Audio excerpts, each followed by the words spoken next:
au fadailus siyam, bab keutamaan berpuasa.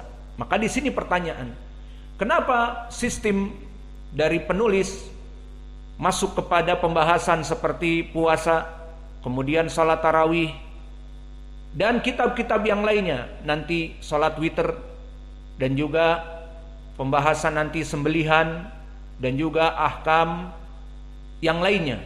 Kenapa dimasukkan di awal-awal keutamaan fadail dari pembahasan tersebut, seperti fadailus siyam, dan sekarang fadail dari salat tarawih? Karena pembahasan fikih yang akan kita bahas salat tarawih, maka untuk kita lebih semangat melaksanakan ibadah ini, kita berikan keutamaan-keutamaannya. Dan keutamaan yang diinginkan di sini tentunya sesuai judul Al-Akhbar As-Sahihah, kumpulan hadis-hadis yang sahih saja. Maka di sana masih banyak dari keutamaan-keutamaan tarawih, namun mungkin oleh penulis tidak dimasukkan ke kitab ini dikarenakan tidak sesuai dengan syarat yang sahih. Bisa jadi dhaif, maka ditinggalkan.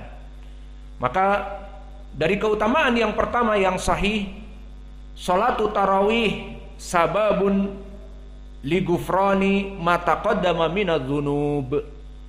Salatu tarawih sababun ligufrani ma taqaddama minadz-dzunub. Bagi yang tidak akan mencetak, tulis. Dan ini nanti di saat menyetor, bab yang pertama, salatu tarawih sababun, salat tarawih itu penyebab, ligufrani, untuk ampunan, ma taqaddama minadz-dzunub, dari dosa-dosa yang telah lampau. Maka di hadis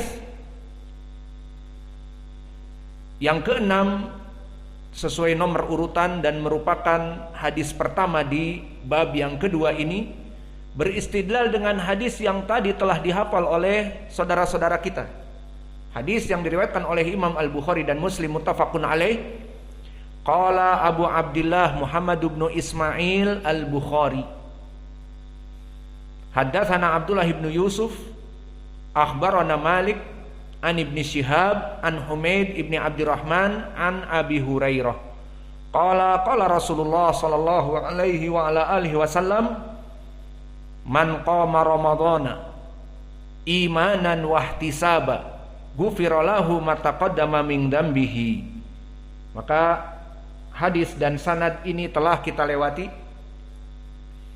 Berkata Imam Al-Bukhari rahimahullah, dan ini penulis memilih riwayat Imam Al-Bukhari, padahal muttafaqun alaih bisa juga Muslim.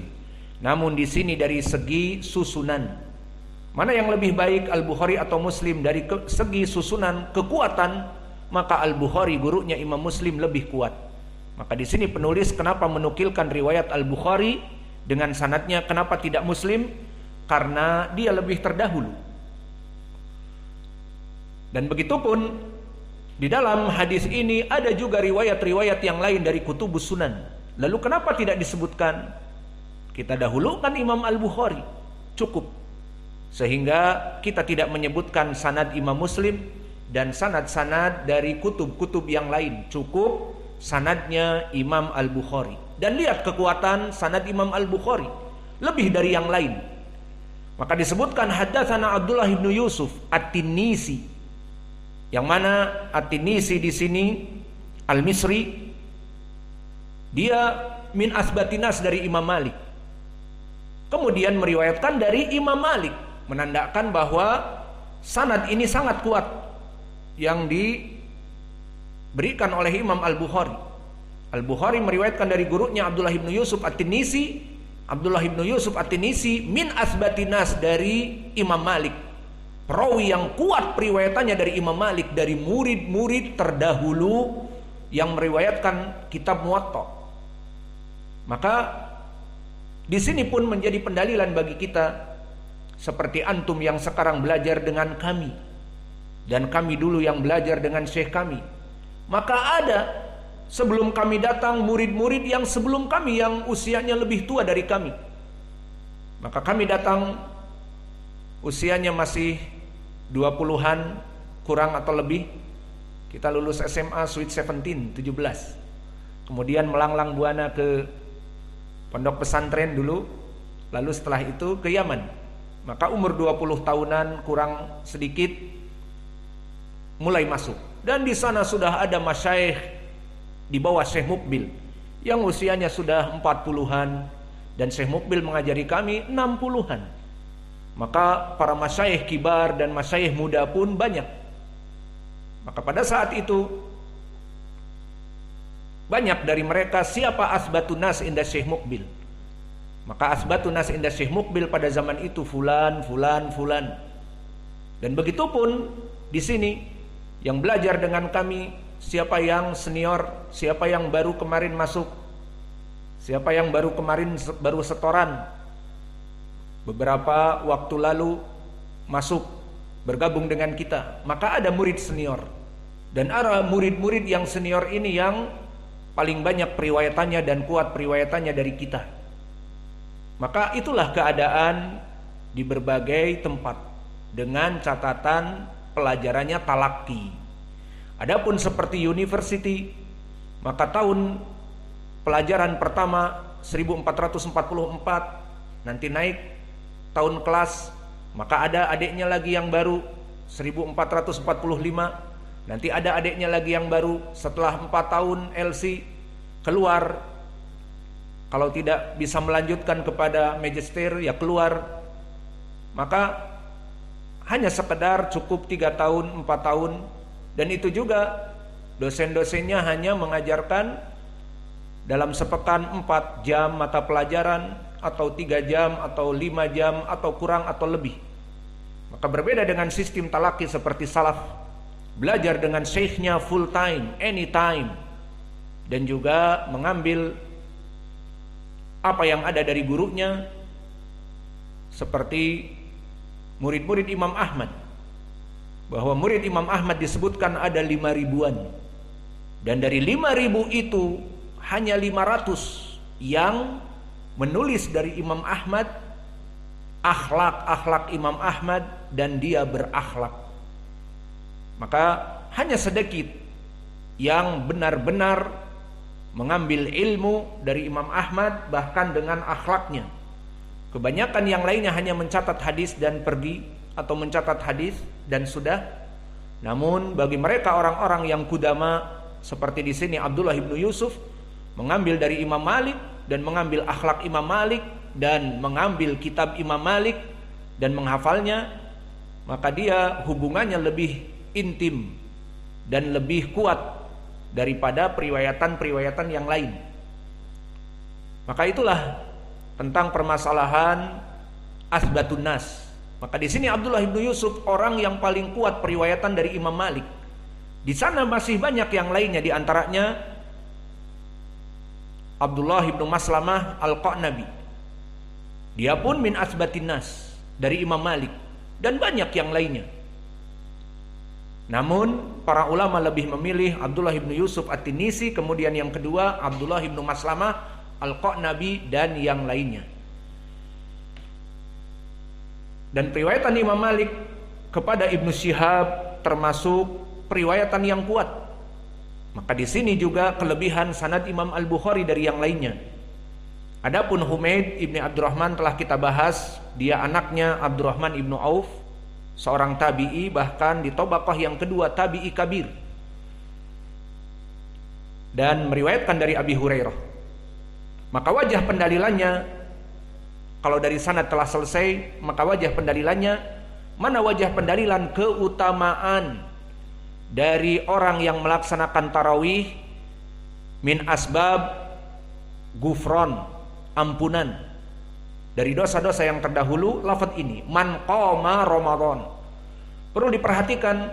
Seperti tadi ada yang salah di saat mentasmi disebutkan man soma Ramadan. Memang lafadznya hampir sama, diganti shad dengan qaf. Soma Ramadan, man soma Ramadan dengan man qama Ramadan. Namun ikhtilaf al-mabani yufidu ikhtilaf al-ma'ani. Perbedaan dari mabani, huruf-huruf yang ada qaf dengan shad, memberikan makna yang berbeda di lugatil Arabiyah. Maka lugatil Arabiyah lugah yang sangat baik dan sulit, Karena beda satu huruf saja, soma diganti qaf, qoma, maka beda makna. Maka di sini tambih man qoma, pendalilan untuk sholat tarawih. Man soma beda lagi, pendalilan untuk puasa. Meskipun lafaz yang setelahnya sama, diampuni dosa-dosanya, maka sanadnya pun berbeda. Man soma Ramadan dengan man qoma Ramadan, sanadnya berbeda. Alhasil tambih di sini jangan bilang man soma tetapi man qoma, karena ikhtilaful mabani ya'ti bi ikhtilaf al ma'ani. Man qoma Ramadana imanan wahtisaba. Barang siapa yang qoma Ramadan, ini faidah juga di dalam pelajaran yang pertama, bahwa lafaz salat tarawih disebutkan dengan qiyam Ramadan, maknanya salat malam di bulan Ramadan.